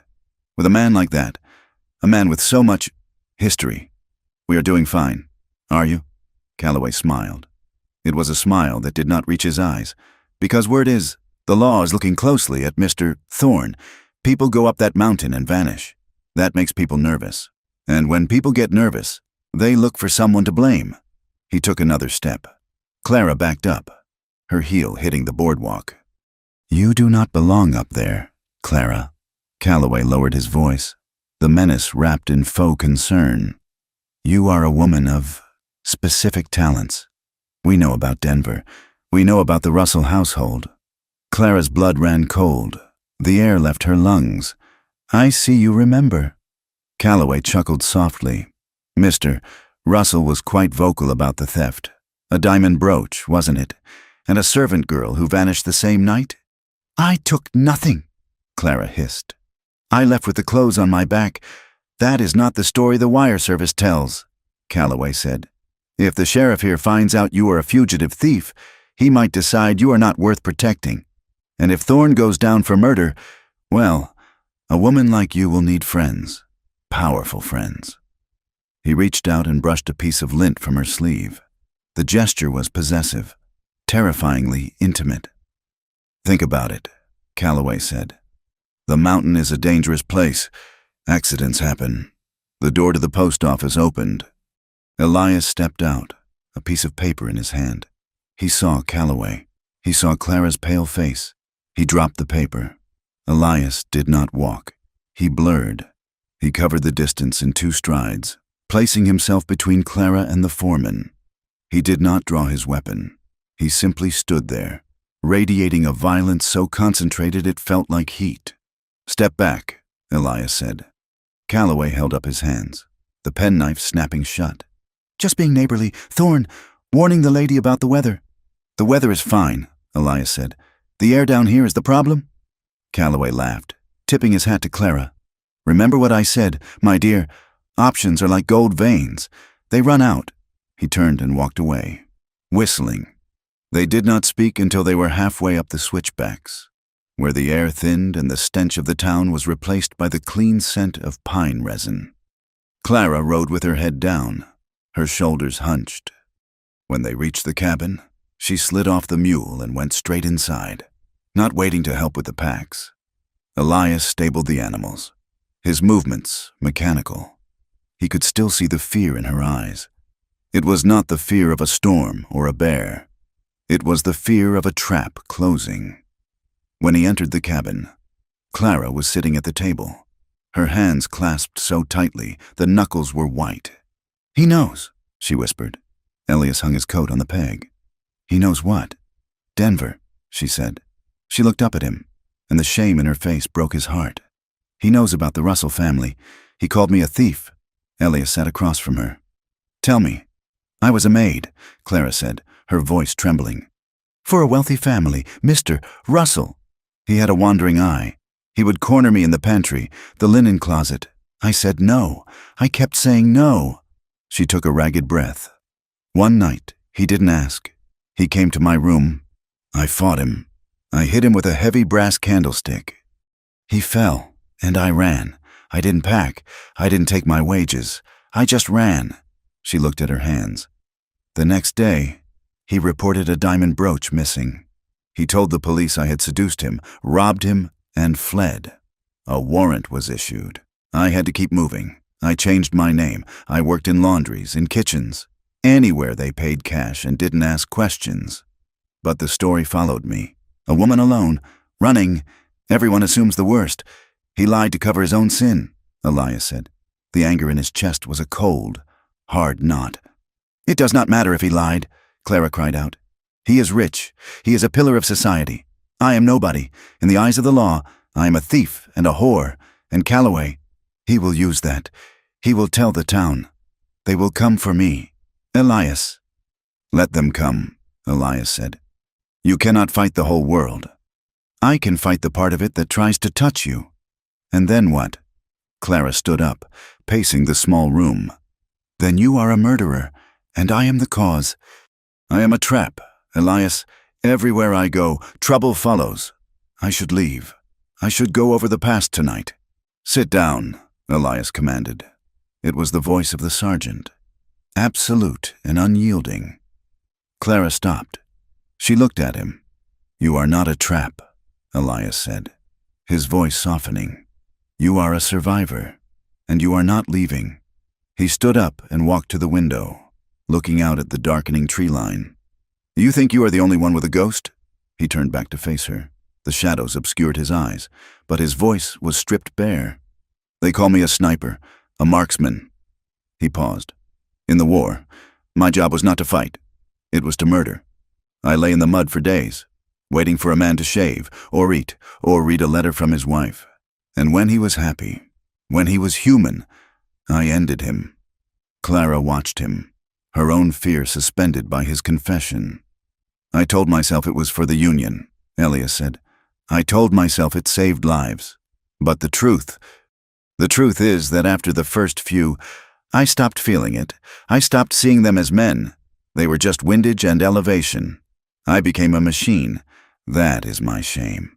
Clara, not that I killed, but that I was so good at it, that I slept soundly afterwards. He walked over to her. He reached out and took her hands. His palms were rough, calloused, warm. Calloway tries to use your past to shame you, Elias said.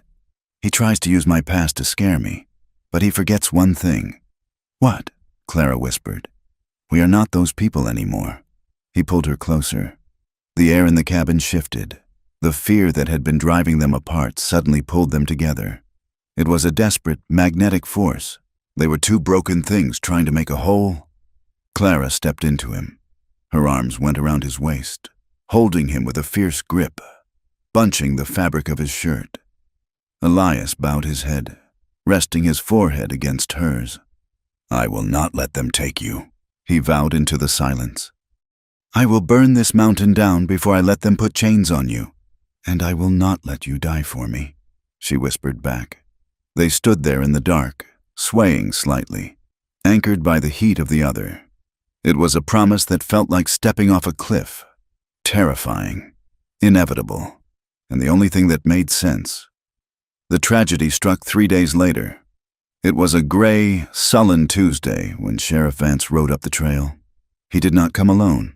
He had 2 deputies with him, men who looked uncomfortable in their saddles. Elias met them at the gate. Clara stood on the porch, a rifle just inside the door frame. Vance looked sick. His face was sallow, his eyes bloodshot. He looked like a man who had swallowed poison and was waiting for it to work. Thorne, Vance nodded. Sheriff, we found a body, Vance said. He didn't look at Elias. He looked at the pommel of his saddle. Down in Dead Man's Gulch, below your south ridge. Elias waited. It was young Jebediah, Vance said, his voice cracking. The Miller boy, the one who works the livery. Clara gasped from the porch. Jeb was a gentle soul, a boy of 18 with a crooked smile who had always been kind to them, slipping an extra apple to their mule or nodding respectfully when others spat. Accident? Elias asked, though he knew the answer. That's the official report, Vance said, rubbing his jaw. Fell from the high trail. Neck broke. Jeb was part mountain goat, Elias said. He wouldn't fall. I know that, Vance snapped, then lowered his voice, looking over his shoulder at his deputies. I know that, Elias, but Holloway says the boy was looking for stray cattle. Says he must have been spooked. Or chased. Vance finally looked Elias in the eye. There is talk, Thorn. Talk that you don't like trespassers. Talk that maybe you mistook the boy for one of Calloway's men. I have not fired a shot in 2 weeks, Elias said. Holloway is pushing for a warrant, Vance said. For the poachers who went missing, and now for the boy. He is saying you are a public menace. He is gathering affidavits. He killed that boy, Elias said. To frame me. I have no proof of that, Vance said wearily. I am holding him off. Elias. But I can't hold him forever. If a judge signs that paper, I have to come for you. And I won't come with just 2 men. Vance turned his horse. Stay on the mountain, Thorn.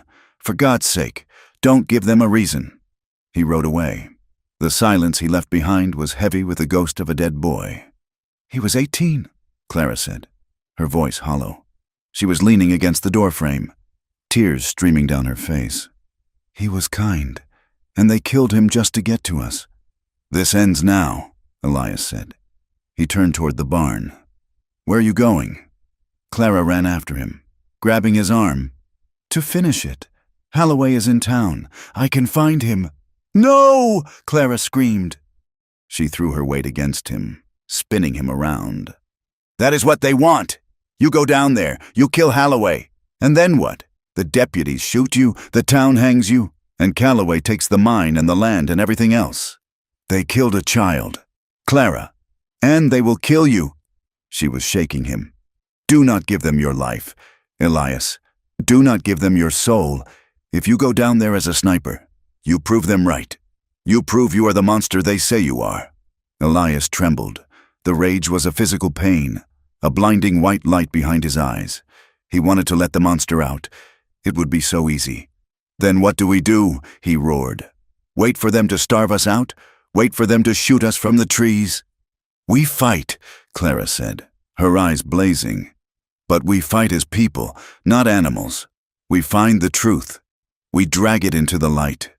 The light came that night, but not the way she meant. It was 2 a.m. The wind had died down. The cabin was silent.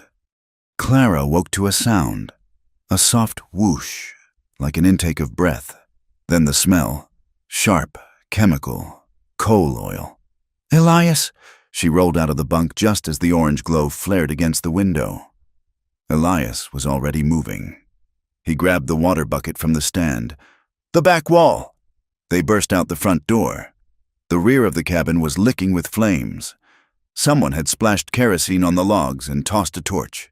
The dry pine was catching fast, the fire climbing toward the roof. Get the blankets, Elias shouted. Wet them in the trough. Clara ran. She plunged the heavy wool blankets into the icy water of the mule trough, dragging them out, heavy and sodden. She ran back to Elias.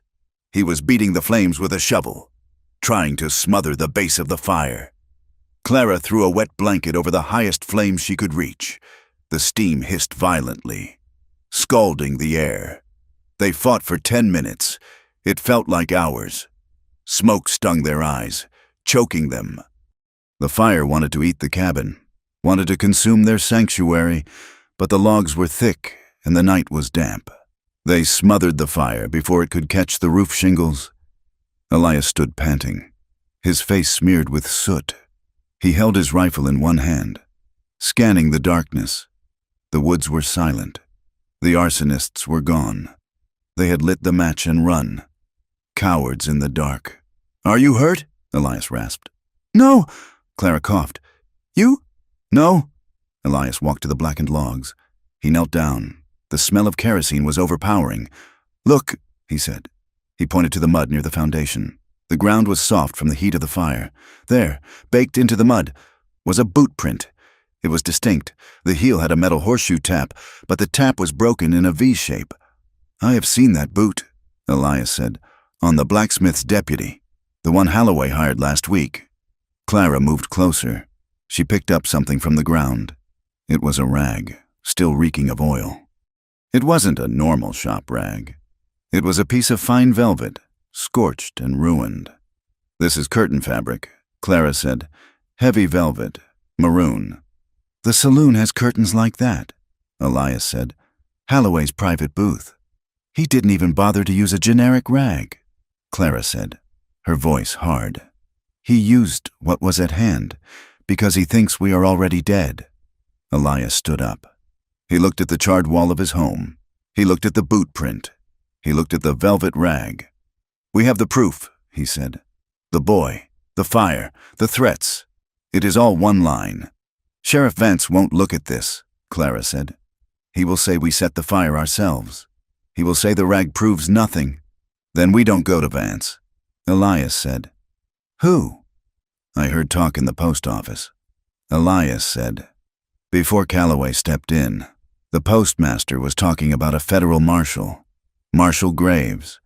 He is in Silverton, presiding over a land dispute. He rides the circuit. Silverton is 2 days' ride, Clara said, over the high pass. He is a federal officer, Elias said. He doesn't answer to Holloway. He doesn't care about Argent Creek politics. If we bring him this, if we bring him the survey stake and the testimony about the boy, we have to go to him, Clara said. We can't bring him here. If we leave the cabin, they might burn it down for real. Let them burn it, Clara said. She looked at the blackened wood. It is just wood. Elias, we are the home. As long as we are alive. Elias looked at her. In the moonlight, with soot on her cheek and the smell of smoke in her hair, she looked unbreakable. We leave at dawn, Elias said. We take the high trail. We avoid the town. We are going to run? Clara asked. No, Elias said. He checked the load in his rifle. We are going to flank them. They packed light, ammunition, jerky, the survey stake, the velvet rag wrapped in oilcloth, the sketch Elias had made of the boot print. As the sun crested the peaks, painting the snow in shades of violent pink and gold, they mounted the mules. Elias looked back at the cabin. It stood scarred but standing, a defiant smudge against the pristine white. We will come back, he said. We will come back with the law, Clara corrected. They turned the mules toward the north, toward the high, treacherous pass that led to Silverton. They were leaving the fence line. They were stepping out of the sanctuary and into the open, but as Elias watched Clara ride ahead of him, her back straight, her head high, he realized they were not running away. They were charging. Holloway had made a mistake. He had pushed them until they had nothing left to lose but each other. And for that, he was going to burn. Keep your eyes on the ridge, Elias called out. I see it, Clara shouted back over the wind. The path is clear. They rode into the blinding light of the morning, two small figures against a mountain that didn't care if they lived or died, carrying the fire of their own justice. The Grand Imperial Hotel in Silverton was a structure of red brick and arrogance, standing amidst the mining camps like a tombstone for the wilderness that had been cleared to build it. Inside a small, third-floor room, the air was thick with the scent of lavender water and gun oil, the smells of two people trying to scrub the mountain off their skin before they faced the world. Clara stood before the cheval mirror, smoothing the dark fabric of the dress she had purchased with Elias's silver. It was plain, charcoal gray, high-collared and severe. It was armor. Tell it again, Elias said. He was sitting on the edge of the bed, his hands clasped between his knees. He looked uncomfortable in a suit, his broad shoulders straining the seams of the coat, his beard trimmed close but still carrying the gray warnings of his age. I am Clara Valenzuela, she said to the glass. Her voice wavered, then hardened. I worked in the household of Arthur Russell in Denver for 2 years. I was not dismissed. I fled. Louder, Elias said softly. The judge is old, and the men in the back row will want to hear you break. Clara turned to face him. I fled because Mr. Russell believed his wages bought more than my labor. When I refused him, he tried to take what he wanted. I struck him in self-defense. I took nothing but my own life. Elias nodded. Good. Keep your eyes on Marshal Graves. Do not look at Holloway. Do not look at Calloway. They will try to catch your eye to make you feel small. Do not let them. "And you?" Clara asked. She walked over to him, her skirts rustling. "You must not sound like the sniper. Elias, you must sound like the landowner." Elias looked at his hands that had ended more lives than he could count on 2,000 fingers. "I will try, but I cannot lie about what I am. If I pretend to be a sheep, the wolf will laugh."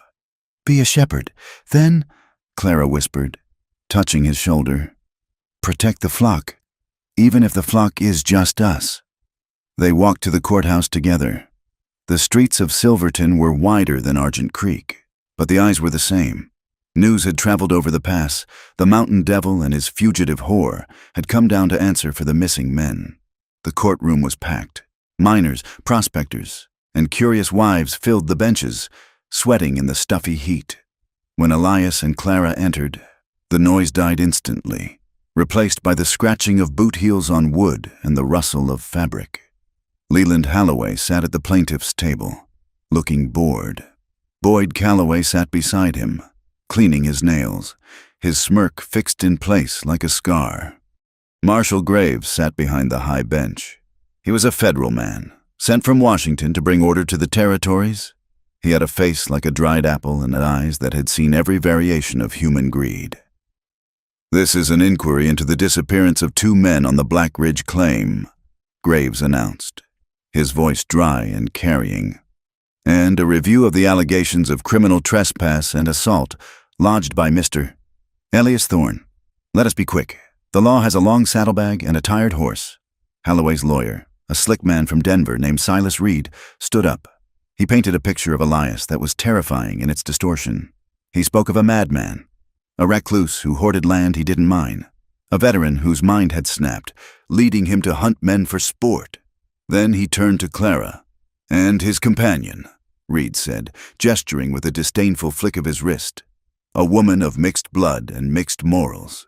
A fugitive from Denver, known for theft and violence. She hides behind his fence because no decent roof would shelter her. Is this the witness we are to trust against the word of a pillar of industry like Mr. Holloway?" The crowd murmured. "Thief!" someone whispered loud enough to be heard. "Harlot!" Clara sat rigid, her spine not touching the back of her chair. Elias's hand rested on the table, a fist of iron, but he did not move. "Call Clara Valenzuela," Marshal Graves said. Clara walked to the stand. She placed her hand on the Bible. She swore to tell the truth. Reed attacked immediately. "Is it true you are wanted for grand larceny in Denver?" "It is true there is a warrant," Clara said. Her voice was not loud, but it was clear. "But the charge is a lie." "A lie?" Reed laughed. "Mr. Russell is a banker. You are a maid. You struck him and ran. Why run if you are innocent?" Clara looked at the marshal. "I ran because the law belongs to men like Mr. Russell. In his house, I was property. When I said no, he attacked me. I defended myself. If I had stayed, I would be in prison or I would be dead. I stole nothing. My virtue was not his to take, and it was not his to buy." The room went silent. She did not cry. She did not beg. She stated the horror of her reality as a simple fact of geography and gender. "And Mr. Thorne?" Reed pressed, sensing he was losing the crowd's bloodlust. "You share his bed. You share his guilt. Did you see him kill those men?" "I saw him let them go," Clara said. "I saw him warn them. I saw him repair the fence they cut. I saw him stand on the porch and watch the storm come in. He did not kill them. Their own arrogance killed them." She stepped down. The silence she left behind was different now. It was uncomfortable. It was the sound of men realizing that the woman they called a whore had more courage in her little finger than they had in their whole bodies. Then it was Elias's turn. He sat in the chair, filling it completely. He did not fidget. "You are a sharpshooter?" Reed accused. "A killer by trade." "I was a soldier," Elias corrected. "I did a job." "And you still do it. You patrol that mountain with a buffalo gun. You threaten anyone who comes near. I patrol my land," Elias said. His voice was a low rumble, vibrating in the floorboards. "I fenced the lower meadow. I posted signs. I warned those men." You admit you threatened them. I told them to leave, Elias said. If I wanted them dead, Mr. Reed, you would not be looking for missing persons. You would be looking for graves. A chill went through the room. It was not a threat. It was a technical assessment. The mountain is steep, Elias continued. The scree is loose. The cold kills in minutes. Those men were dressed for a saloon, not a squall. I did not shoot them. I did not trap them. I simply refused to be their mother. You are a cold man. Thorn. Reed sneered. I am a man who wants to be left alone, Elias said, but Mr. Holloway will not allow that. He wants the ore he thinks is under my cabin. He has sent men to cut my wire. He has sent men to survey my land. And he sent a boy to die to make me look like a monster. Objection! Reed shouted. Speculation! I have the boot print, Elias roared. Standing up, the sudden movement made half the room flinch. He pulled the sketch and the scorched velvet rag from his coat pocket and slammed them onto the marshal's bench. From the night they tried to burn us out, a print with a broken horseshoe tap and a rag of maroon velvet. Marshal Graves picked up the rag. He looked at Holloway. This looks familiar. Leland. Matches the upholstery in your private booth at the Golden Nugget. Holloway stood up, his face red. This is preposterous. He planted it. Sit down. Graves banged his gavel.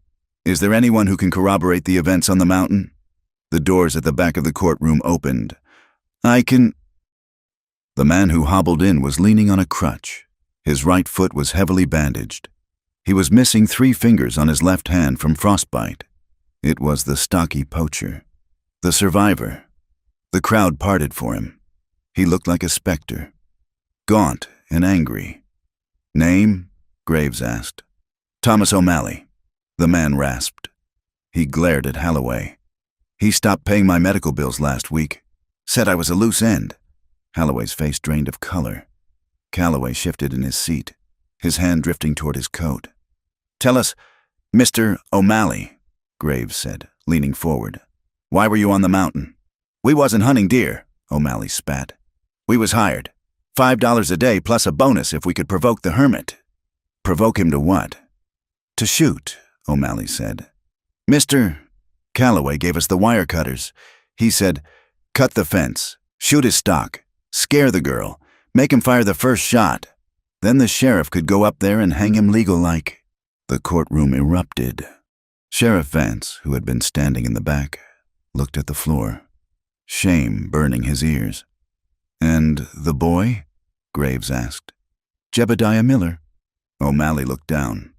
That wasn't us. That was Calloway alone. He said he needed a body to speed things up. Said an accident would look suspicious enough. Calloway jumped up. He is a liar. A drunk. Sit down, Boyd, Graves shouted. He pointed a long, bony finger at the sheriff. Sheriff Vance, arrest that man. Vance hesitated for only a second. The shame of the last month, the weight of the dead boy, the pressure of Holloway's money. It all broke under the clarity of the truth. He drew his revolver. Boyd Calloway, Vance said, his voice steady. Put your hands up. Calloway looked at Holloway. The mine owner was staring straight ahead, refusing to meet his foreman's eyes. Holloway was cutting his losses. Calloway sneered. He raised his hand slowly. You are making a mistake. Vance, the mine owns this county. Not today, Vance said. He clamped the irons on Calloway's wrists. Marshal Graves looked at Holloway. And you, Leland, you are going to stay in town. I am issuing a federal subpoena for your financial records. If I find one payment to this man, he pointed at O'Malley, you will be breaking rocks in Yuma for the rest of your life. Holloway stood up, smoothing his expensive suit. He looked at Elias. There was no fear in his eyes, only a cold, reptile hatred. This isn't over, Thorn, Holloway whispered as he passed the defense table. Paper doesn't stop a bullet. The hotel room felt different that evening. The air was no longer thick with anxiety. It was charged with the electric, trembling aftermath of survival. They had won. The words had been spoken. The truth was written in the court ledger. Clara stood by the window, watching the sun set over the peaks. She was shaking. The adrenaline that had sustained her through the testimony was crashing, leaving her knees weak. Elias came up behind her. He did not touch her at first. He just stood there, a solid wall of heat and presence. "You were brave," he said. Clara turned. Her eyes were wide, dark pools. "I was terrified. I thought they would laugh." "They didn't laugh," Elias said. "They listened." He reached out and brushed a stray lock of hair from her forehead. His hand lingered on her cheek. The rough calluses of his fingertips against her soft skin felt electric. "We can go back," Elias said. "To the mountain. It is ours again." "Is it?" Clara asked. She leaned into his hand, her eyes closing. "Holloway is still free." "For now," Elias said. "But tonight we are here." The restraint that had held them apart, the fear of her trauma, the fear of his violence, shattered. It didn't break because of a decision. It broke because they had walked through the fire together and come out the other side alive. They needed to prove that aliveness to each other. Clara reached up and gripped the lapels of his coat. She pulled him down. "Elias," she breathed. He kissed her. It was not like the desperate, angry kiss in the cabin. This was slow. It was deep. It was a question and an answer all at once. He lifted her, carrying her to the bed. The darkness of the room wrapped around them. For Elias, touching her was an act of worship. He moved with a reverence that belied his size, terrifyingly gentle, as if he were handling a bruised flower. He traced the scars on her ribs, the map of her survival, and kissed them one by one. For Clara, his weight was a grounding force. She did not feel trapped. She felt anchored. She felt his power, the coiled strength of his muscles, and knew that it was entirely, absolute devoted to shielding her. "I am here," she whispered in the dark, her hands tangled in his hair. "I am real." "You are everything," Elias answered. In the quiet of that room, with the town sleeping below them, they claimed each other. It was a reclaiming of territory, not land, but the self. They took back the parts of themselves that had been stolen by cruelty and shame, and gave them to each other. The morning brought a cold, hard light. They were eating breakfast in the hotel dining room when Sheriff Vance walked in. He looked tired. He had not slept. "You need to leave," Vance said, skipping the pleasantries. "Now," Elias put down his fork. "Why? Graves issued the orders. Graves is a judge, Vance says." Leaning on the table, he writes on paper. "Holloway writes in blood. I have Calloway in the cell, but Holloway cleaned out his safe at the bank this morning. He sent riders out to the mining camps." "To do what?" Clara asked. "To hire breakers," Vance said. "Hard men, strike breakers, gun thugs. He is telling them that the federal government is trying to shut down the mine. He is telling them that you, Elias, are the reason they are going to lose their jobs." Elias stood up. "He is going to the mountain. He is gathering a posse," Vance said. "Not a legal one. A lynch mob. He plans to go up there, burn the cabin, and claim you resisted. With Graves here, he has to make it look like a war, not a murder." "How many men?" Elias asked. 20, maybe 30. "We have to get back," Clara said, standing up. "Our supplies, the ammunition, the high ground." "You should run south," Vance said. "Get out of the territory?" "No," Elias said. His voice was like grinding stone. "I bought that land. I paid for it. I bled for it. And I will not run from a thief in a silk suit." "I can't stop him," Vance said. "I have 2 deputies, and one of them is shaky. Graves is sending a telegram for marshals, but they are a week away." "Give us a head start," Elias said. "Hold them in town if you can." "I'll try," Vance said. "But he moves at noon." They rode the mules hard. The animals were strong, mountain-bred, but the pace was punishing. They did not take the switchbacks. They took the goat trail, a terrifyingly steep path that cut hours off the journey but risked a fall at every turn. Elias rode in front, his eyes scanning the ridges. Clara followed, her face set in a grim mask. The tenderness of the night before was packed away, deep in her chest, a coal to keep her warm. Now, She needed the steel again. They reached the lower meadow as the sun began to dip behind the peaks. The cabin was still there. The charred back wall was a black scar, but the roof held. "Get the animals in the barn," Elias ordered as they dismounted. "Bar the doors from the inside. Fill every bucket with water." Clara ran to the creek. She filled the buckets, her arms aching. She carried them inside, sloshing water onto the floor. Elias went to the heavy chest at the foot of his bunk. He unlocked it.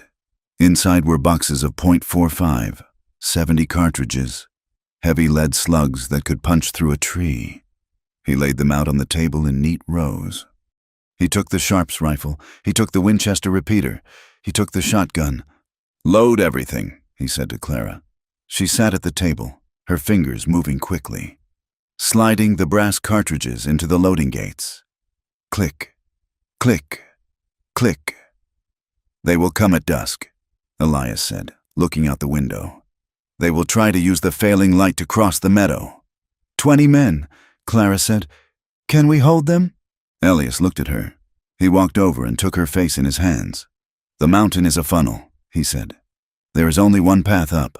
They have to come single file until they reach the meadow. I can hold the path. And if they flank us, the scree slopes will stop them, or the cliffs." He kissed her forehead. "I need you to watch the back. If anyone comes through the timber, you shoot. You do not warn them. You do not hesitate." "I won't," she said. Elias walked to the door. He stepped out onto the porch. The air was still. The birds had stopped singing. The silence of the high country was total. Then he heard it, far below, carried on the thin air, the sound of shod hooves on stone, the jingle of a bridle. They were coming. Elias lay down on the porch, propping the heavy barrel of the Sharps on a log. He adjusted the vernier sight, dialing in the range for the tree line at the edge of the meadow. 600 yards. He took a breath. In, 2, 3, 4. The law had spoken in Silverton, but up here, above the timberline, the only law was physics, mass, velocity, and the will to survive. He looked back through the open door. Clara was kneeling by the rear window, the shotgun resting on the sill. She looked at him. She nodded. Elias turned back to the scope. "Come on, then," he whispered to the approaching dark. "Cross the line." The sun dropped behind the San Juan peaks like a heavy gold coin slipping into a pocket, taking the warmth of the world with it. The twilight that followed was not the soft purple of summer, but the bruised, slate gray of an approaching winter. The wind had picked up, stripping the heat from the stone and whistling through the chinks in the cabin logs. Inside, the air smelled of stale coffee and gun oil. Elias sat by the window, the heavy Sharps rifle resting on the sill. He had doused the lantern. Darkness was their ally now. If they could not see inside, they could not aim. Clara moved through the gloom with a terrifying efficiency. She had dragged the heavy oak table against the door, wedging it under the latch. She had filled every pot, bucket, and basin with water from the creek, lining them up against the back wall in case of fire. Now, she sat on the floor near the wood stove, the double-barreled shotgun across her lap. "How long?" she asked. Her voice was steady, but Elias heard the tightness in it, the vibration of a wire pulled until it hummed. "Soon," Elias said. "They will want the last light to cross the scree, after dark. That slope is a broken ankle waiting to happen." He looked at her. In the shadows, her face was a pale oval, her eyes dark and unreadable. She was no longer the bruised girl he had pulled from the snow. She was a soldier in a war she had not chosen. "If they breach the door," Elias said, "you retreat to the root cellar. You take the trap door behind the woodpile. You do not come out until you hear my voice." "I am not going into a hole while you bleed on the floor," Clara said. "I have shells. I can load." "Clara, watch the ridge. Elias." He turned back to the window. He did not have the heart to argue, nor the time. The first sign was not a sound, but a movement, a shadow detaching itself from the tree line 600 yards below. Then another, then 3 more. They were moving in a spread formation, keeping to the cover of the scrub oak and boulders. They were not soldiers. Soldiers moved with a rhythm. These men moved with the jerky, nervous energy of hired muscle who had been promised easy money and were suddenly realizing the job involved climbing a mountain into the teeth of a rifleman. Elias adjusted the vernier sight on the sharps. He dialed in the elevation. 600 yards. Downhill angle. No wind to speak of. Yet, he settled the brass butt plate against his shoulder. He breathed. In. 2. 3. 4. He did not aim for a man. He aimed for a white granite boulder the size of a wagon wheel, directly in the path of the lead rider. He squeezed the trigger. The rifle roared, a thunderclap that slammed against the canyon walls. A split second later, the rock exploded. Stone shards sprayed the led horse, which reared violently, throwing its rider into the brush. The valley erupted in shouts. The men scrambled for cover, diving behind trees and rocks.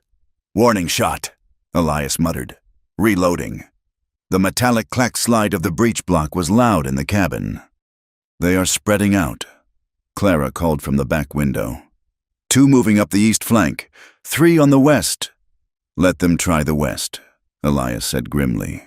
"That is the slide area." The attack did not come as a wave. It came as a siege. Holloway's men began to fire from the tree line, a ragged volley of pistol and rifle shots that spattered harmlessly against the thick logs of the cabin or whined overhead. They were shooting at a ghost. Elias did not return fire yet. He waited. He watched the east flank. 2 men were trying to scramble up the ravine, thinking the steep angle would protect them from the window. They were wrong. Elias had cleared that line of fire 3 months ago for this exact reason. He tracked the first man. He aimed for the leg. He had no desire to kill a man for a paycheck, but he would cripple one to save Clara. The rifle boomed again. The man on the slope screamed, his leg buckling. He slid backward, tumbling down the loose rock until he hit the brush at the bottom. His companion froze, then scrambled back down, abandoning the ascent. "East flank holding," Elias said. But the west was the problem. The scree slope was unstable. Yes, but if a man was light enough and fast enough, he could cross it. "Elias!" Clara shouted. "Smoke!" He turned. A bottle filled with kerosene, a burning rag stuffed in the neck, arched through the air. It fell short of the porch, shattering on the frozen ground. A pool of fire bloomed, but the earth was too cold to catch. Another bottle flew. This one hit the porch steps. The dry wood caught. "Cover me!" Elias shouted. He dropped the rifle and grabbed a bucket of water. He unbarred the door, kicked it open, and charged out. He splashed the water on the steps, the steam hissing violently. A bullet struck the door frame inches from his head, sending a spray of splinters into his cheek. Elias dived back inside, slamming the door and dropping the bar. He wiped the blood from his face. It was a shallow cut, but it bled freely. "They are closer," he rasped. 50 yards. In the rocks." The wind suddenly shifted. It came roaring down from the peaks. A freezing blast that caught the smoke of the burning kerosene and whipped it away. But it also brought the snow. It started as a flurry, then thickened instantly into a curtain. Visibility dropped to nothing. "The mountain is helping," Clara whispered. "Or hurting," Elias said. "I can't see them." The noise changed. The shooting stopped. The wind howled, and under the wind, the sound of boots on the porch.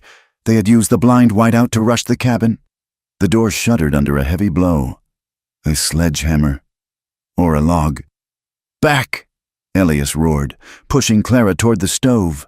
The door splintered. The wood around the lock gave way. The door flew open, letting in a swirl of snow and 3 men. The first man held a revolver. He raised it. Elias fired the Winchester repeater from his hip.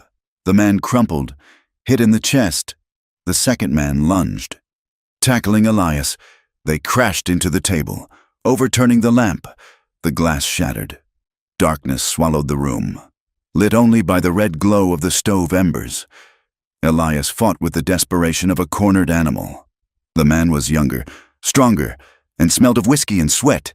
He had his hands on Elias's throat, squeezing. Elias clawed at the man's eyes, his vision swimming. From the corner, A deafening roar. Boom! The man on top of Elias jerked violently, then went limp. Clara stood by the stove, the shotgun smoking in her hands. She had fired over Elias's shoulder, the spread of buckshot catching the attacker in the side. The third man, standing in the doorway, hesitated. He looked at his fallen comrades. He looked at the woman with the empty eyes and the smoking gun. He looked at the blood spreading on the floor. He turned and ran. Elias shoved the dead weight off him. He tried to stand, but his leg gave way. A sharp, hot agony seared through his thigh. Elias! Clara dropped the gun and fell to her knees beside him. Leg! Elias gritted out. Ricochet! Or a knife! I don't know. Clara felt the wound. Her hands came away wet and warm. Artery? No, too low. Muscle. He looked at the door. It was hanging off one hinge. The snow was blowing in, piling up on the floorboards, mixing with the blood.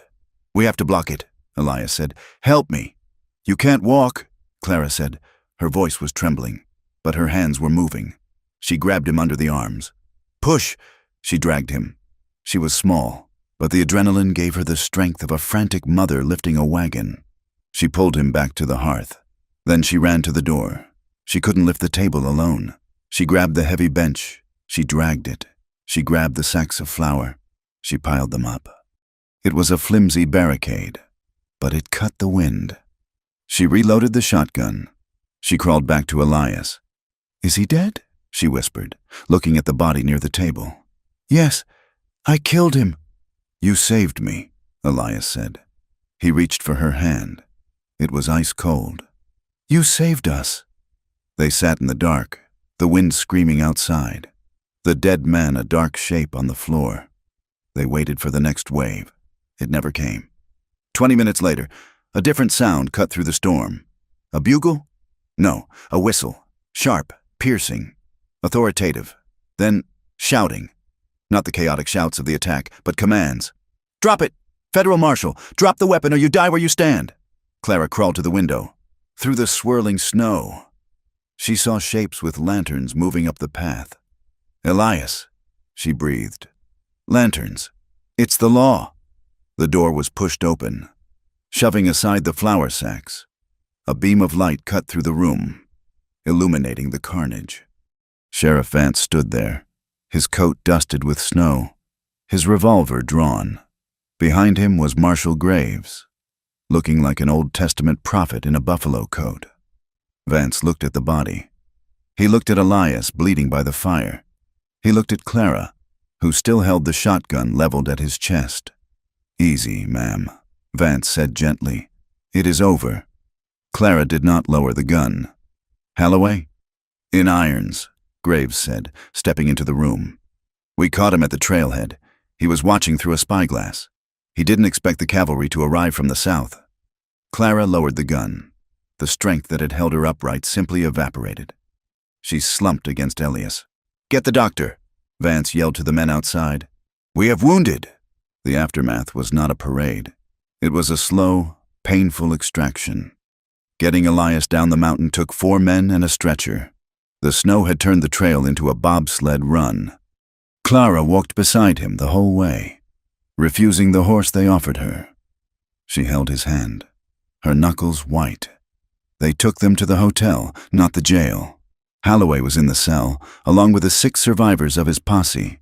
The rest had scattered into the high country, where the winter would likely finish what the law had started. The days that followed were a blur of doctors, depositions, and pain. Elias's leg was badly torn, requiring 30 stitches and a drain. The fever came and went, burning the last of his reserves. Clara did not leave his side. She slept in the chair. She changed his dressings. She spoke to the marshal, giving her statement with a flat, exhausted precision that left no room for doubt. The town of Argent Creek did not suddenly embrace them. There were no welcome banners. When Clara walked to the apothecary for laudanum, the women still pulled their skirts aside. The men still averted their eyes, but the sneers were gone. In their place was a wary, grudging respect. You did not spit on people who had held off a private army. You stepped out of their way. Halloway's empire collapsed quickly. The federal charges of conspiracy and attempted murder froze his assets. The mine closed for a week, then reopened under government receivership. The snake had been defanged, but the poison lingered in the soil. 2 weeks later, the doctor cleared Elias to travel. "You will limp," the doctor said, snapping his bag shut.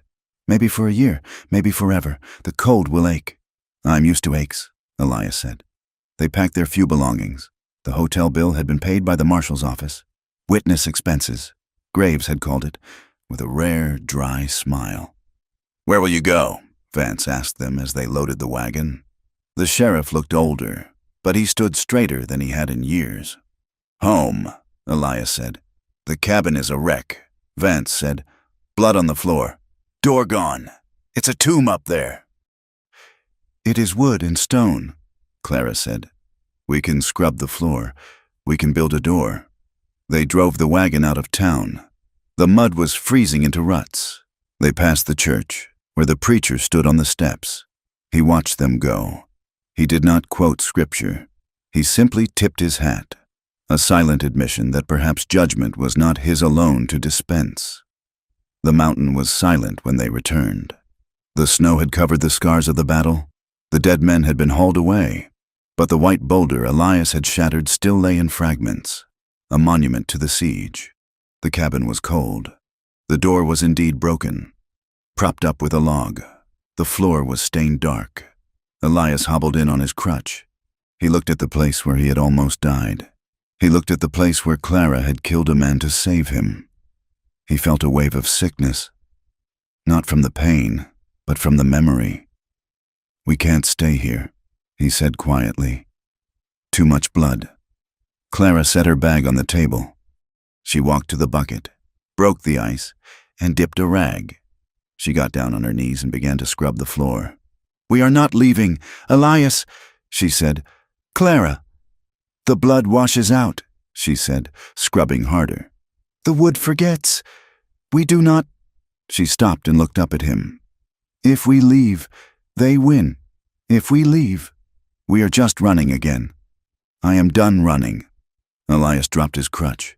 He lowered himself to the floor, wincing as his leg protested. He took the rag from her hand. "You missed a spot," he whispered. He began to scrub. She watched him, tears filling her eyes for the first time since the attack.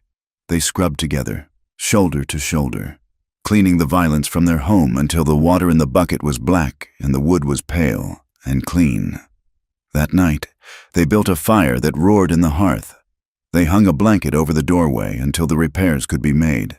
They lay in the narrow bunk, holding each other. The intimacy was not frantic. It was slow.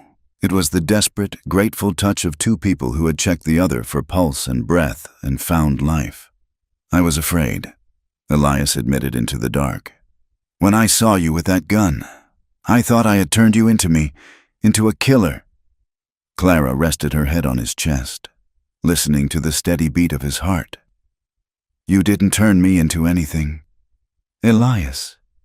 You just showed me that I could protect what I loved. That is not violence. That is necessary. I don't want to be a sniper anymore," he said. "I don't want to look at the world through a scope."